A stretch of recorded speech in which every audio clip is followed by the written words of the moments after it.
So it is the case that the world has had many, many shocks in the last few years. Our managing director calls it a shock-prone world.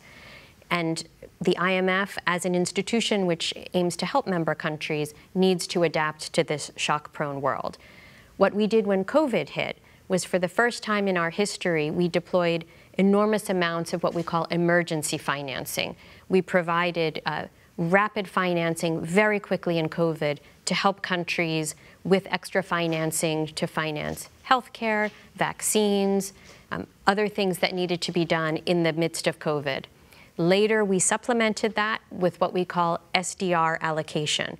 This was a provision of global liquidity to all of our member countries to help boost their liquidity and their resilience during the pandemic, and that allocation took place in 2021. And we've continued to adapt over time, but more needs to be done. The world is changing rapidly, and we need to adapt as well. So, for example, one of the things that we're trying to do, as we see very strong demand among our lowest income countries, our low income members, we see strong demand for financing and support from the IMF.